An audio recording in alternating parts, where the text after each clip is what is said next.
السلام علیکم ورحمۃ اللہ وبرکاتہ۔ بہت سارے حضرات لائف انشورنس کے بارے میں سوال کرتے ہیں اور اس میں بہت سے لوگ ملوث بھی ہیں، تو اس کا حکم جاننا شرعی اعتبار سے بہت ضروری ہو جاتا ہے۔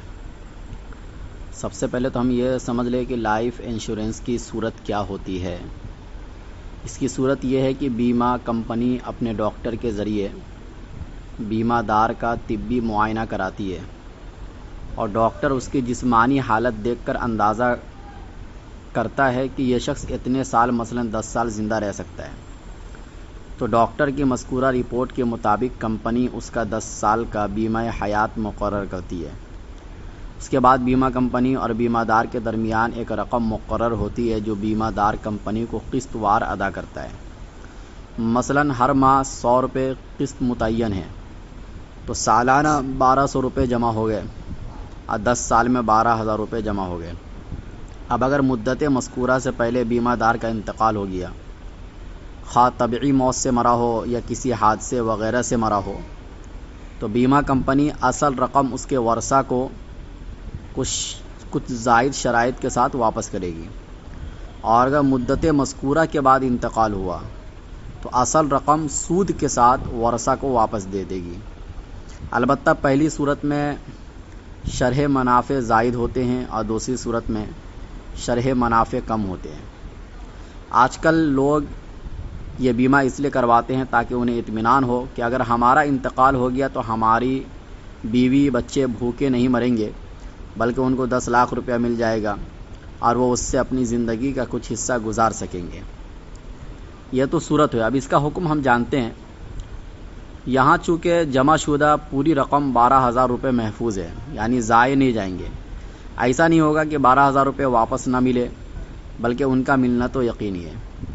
لہذا اس کو اس معنی میں تعلیق التملیک علی الخطر نہیں کہہ سکتے کہ ایک طرف سے ادائیگی یقینی ہو اور دوسری طرف سے ادائیگی موہوم ہو، یہ بات نہیں ہے۔ چونکہ ادائیگی اس طرف سے 12,000 کی ہے اور اس طرف سے بھی 12,000 کی یقینی ہے۔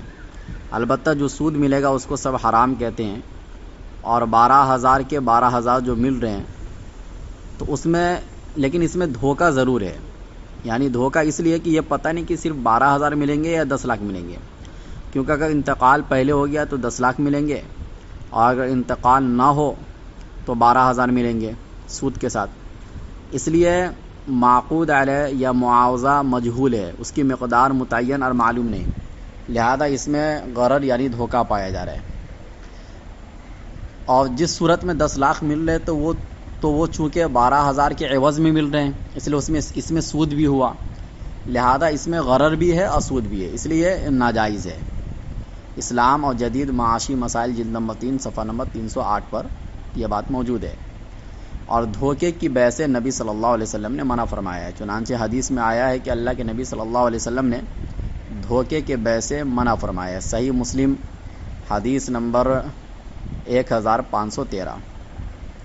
اور سود تو حرامی ہے، جیسا کہ اللہ تعالی نے فرمایا قرآن میں احل اللہ البیع وحرم الربا، کہ اللہ نے سود کو حرام قرار دیا ہے۔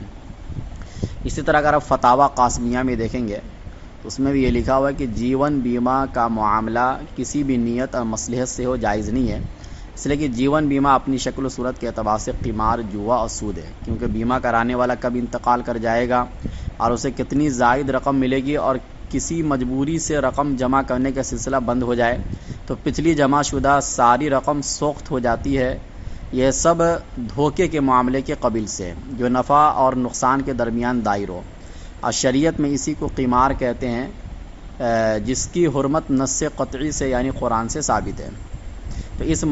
تو اس میں سودی معاملہ بھی ہوتا ہے، تو انشورنس کرنے پر گناہوں پر تعاون لازم آ رہا ہے اور یہ بھی حرام ہے۔ اس میں سود، غرر اور جوا کے علاوہ گناہوں پر تعاون کرنا بھی ہے۔ اور ایک خرابی اور ہے کہ لائف انشورنس کی صورت میں پالیسی خریدنے والا اپنی موت کی صورت میں کسی شخص کو نامزد کر جاتا ہے، اس کو یہ رقم دے دی جائے۔ اکثر اوقات وہ ورثہ میں سے ہی ہوتا ہے، ویسے وہ کوئی تیسرا شخص بھی ہو سکتا ہے۔ دونوں صورت میں یہ عمل اسلام کے نظام میراث کے بھی خلاف ہے، کیونکہ ورثہ کے حق میں تو وصیت جائز ہی نہیں ہے اور نہ معتبر ہے، اور غیر وارث کے حق میں بھی 1/3 سے زیادہ کی وصیت کر سکتے ہیں، 1/3 کر سکتے، اس سے زیادہ نہیں کر سکتے۔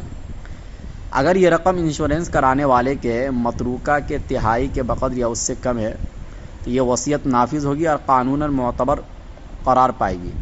تاہم ورثہ کے لیے نقصان کا باعث ہونے کی وجہ سے اندیشہ ہے کہ اب بھی اس کا یہ فعل گناہ کے زمرے میں شمار ہو۔ تو انشورنس سے بہت سے اخلاقی بیماری بھی پیدا ہوتی ہیں اور واقعات کے ذریعے ان کا اظہار بھی ہوتا رہتا ہے۔ مثلاً مورث انشورنس کرا چکا ہو تو ورثہ کی طرف سے اس کے قتل کی کوشش ہوتی ہے تاکہ جلدی سے جلدی وہ پیسہ ہمیں ملے۔ نمبر 2 سود بھی اس میں ہے۔ نمبر 3 دھوکہ بھی ہے، اسی طرح جوا بھی ہے، اسلام کے نظام میراث کے خلاف بھی ہے، اور بہت سے اخلاقی بیماری اور بھی دوسرے پیدا ہوتے ہیں۔ اس لیے علماء امت کے نزدیک یہ معاملہ ناجائز ہے اور حرام ہے۔ لائف انشورنس سے بچنا چاہیے۔ بھروسہ اللہ تعالیٰ پر رکھے۔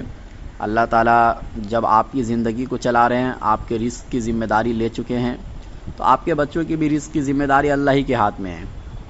واللہ اعلم بالصواب۔